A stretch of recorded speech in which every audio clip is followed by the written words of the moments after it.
At this point, you've learned how to create a basic Flutter project and added some code to draw a simple user interface on the screen. And you've seen that Flutter apps are composed of widgets. We've crossed off the first item in our to-do list. That is, we've added a Hit Me button to the screen. So nice work. Next up, we want to show a pop-up dialog, and to do that, you need some understanding of the Dart programming language. Dart is a relatively new language, released in 2011 as Google's answer to JavaScript. The language is a C-based language with a modern set of features such as strong typing, type inference, classes, and recently null safety. If you come from a language such as Swift or Kotlin, you're going to feel right at home. Dart is a flexible language. It is both just-in-time compiled and ahead-of-time compiled. This means you can write it as a scripting language, much like JavaScript, but you can also compile it to a machine language, getting native performance. In fact, when we write our code in Flutter, it is just-in-time compiled in debug mode. This is what allows us to hot reload our app. That is, our changes can be seen in real time. Yet, when we release our app, our Dart code is compiled for the target platform. Dart is an object-oriented language. If you're already familiar with object-oriented programming and feel comfortable with the Dart code that you've seen so far, at least from a high-level point of view, then feel free to skip the rest of this episode. An object-oriented programming language means that most of the code you write involves objects of some kind. A mobile app, whether written in Swift for iOS, Kotlin for Android, or Dart for Flutter, is essentially made up of objects that can communicate with each other. Many of the objects in a Flutter app are provided by the Flutter framework. For example, the text button, or text objects that are in your app already.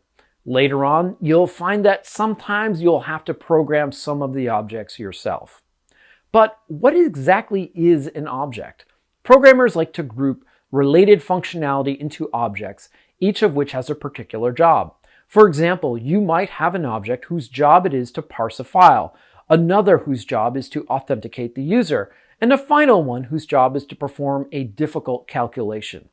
Each object takes care of a specific part of the program.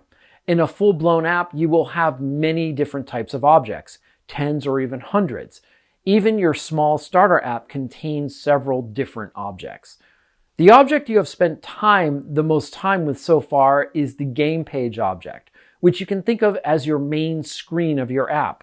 The Hit Me button is also an object, as is the Welcome to My First App text view.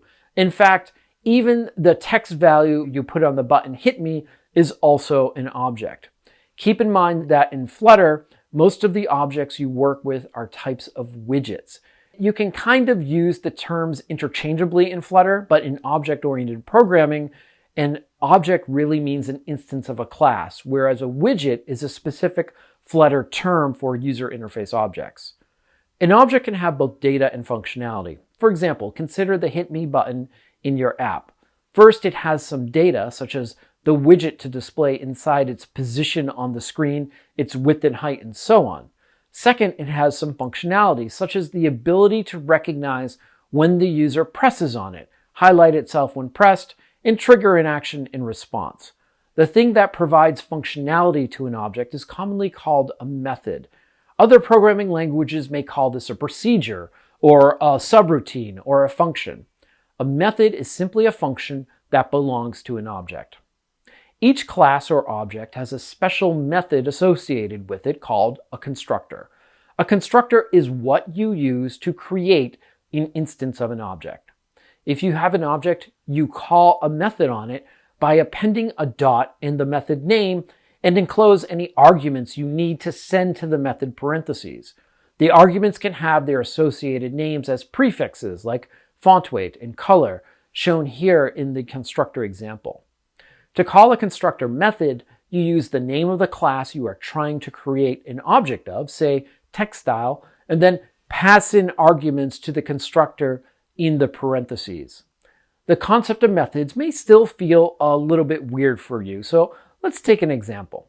You, or at least an object named you, wants to throw a party. You clean the room, you put on some music, but you forgot to buy some cookies. Fortunately, you've invited the object named Steve who happens to live next door to a convenience store.